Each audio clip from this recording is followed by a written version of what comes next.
Alors,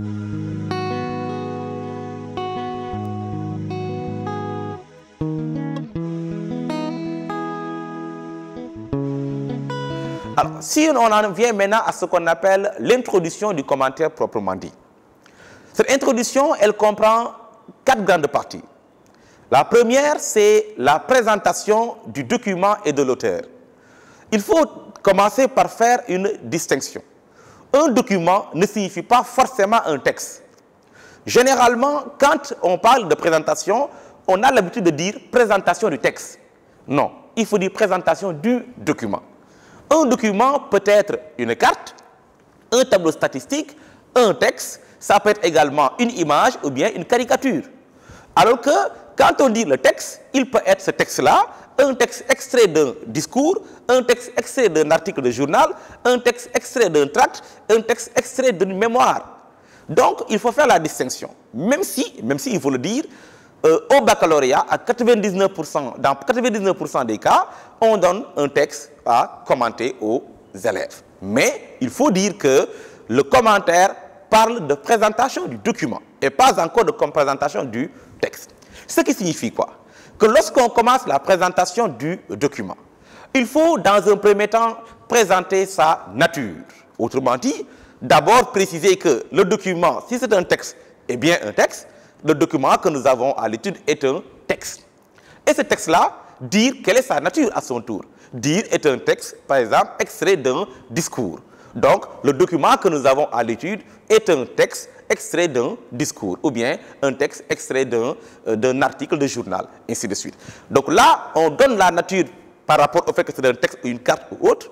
Ensuite, si c'est un texte, qui est le cas le plus fréquent, on dit que c'est un texte extrait de quoi? Extrait d'un journal. Il faut ici préciser que souvent les élèves pensent que quand on dit ce texte est un extrait, en disant ce texte est un extrait, on n'a pas présenté le document.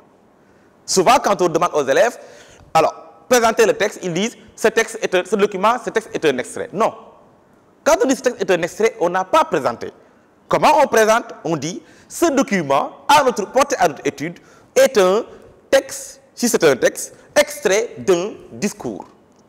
Et là, on aura donné la nature du document et la nature du document, la nature, par exemple, si c'est un texte, la nature du texte lui-même. Ce sont les deux aspects importants pour dire la nature du document.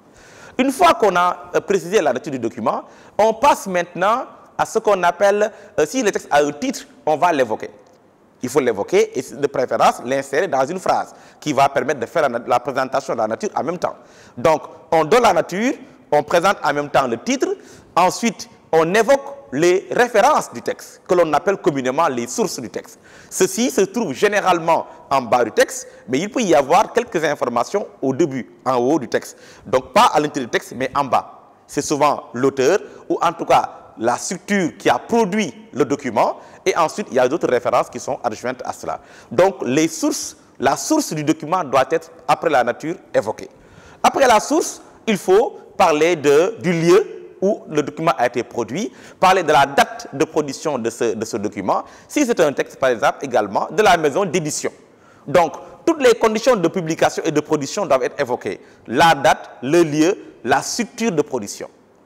Donc, tout cela concerne encore une fois la présentation du document. Cette présentation, elle est complétée par l'évocation du style du document. Le style, par exemple, c'est un texte, dans quel style l'auteur a produit ou bien la structure qui a produit le texte a produit ce texte-là. Est-ce que c'est un style qui permet une compréhension facile? Est-ce que c'est un document, un texte qui est long ou bien qui est court? C'est important à identifier. Alors, une fois qu'on a identifié la nature, qu'on a identifié la source, on a évoqué le titre, on a évoqué tous les éléments de production, le lieu, la date, la structure de production, et qu'on a parlé du style, on peut maintenant passer à ce qu'on appelle la présentation de l'auteur. La présentation de l'auteur, c'est une activité, une tâche qui se fait lorsque l'auteur est connu. C'est-à-dire lorsque l'élève a des informations sur l'auteur lui-même. Alors ici, il faut préciser une chose. C'est que vous n'avez pas besoin qu'on vous dise que forcément l'auteur est celui-ci pour que vous puissiez le présenter. Il y a des auteurs que vous avez régulièrement rencontrés dans vos leçons. Vous êtes censé avoir des informations sur eux. Vous prenez l'exemple de Hitler, vous prenez l'exemple de Staline, l'exemple de Winston Churchill, l'exemple de De Gaulle, vous avez l'exemple de Léopold Sédar Senghor, de Lamine Gueye, de Blaise Diagne, vous avez l'exemple de Gandhi, l'exemple de Kwame Nkrumah. Ces auteurs-là, si vous les rencontrez, eh bien, vous êtes censé pouvoir les présenter. Maintenant, qu'est-ce que vous allez leur dire? Qu'est-ce que vous allez dire d'eux? C'est ça la grande question. Il ne s'agira pas de venir raconter toute leur vie. Bien évidemment, non.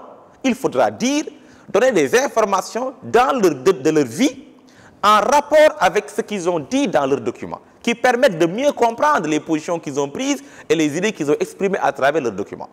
Par exemple, leur date de naissance, s'ils sont morts également, s'ils sont décédés, il faut dire leur durée de vie, il faut dire également leurs fonctions qu'ils ont à occuper, ou en tout cas les positions officielles qu'ils ont occupées, qui ont permis qui permettent de mieux comprendre ce qu'ils disent dans le document.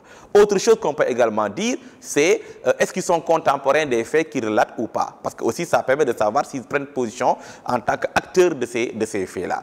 Donc il faut une présentation succincte de la personne qui constitue l'auteur, sans entrer dans des digressions. Parce qu'il faut éviter aussi de trop parler de l'auteur au point d'y mettre trop de temps et de dire des choses qui n'ont pas une utilité très grande.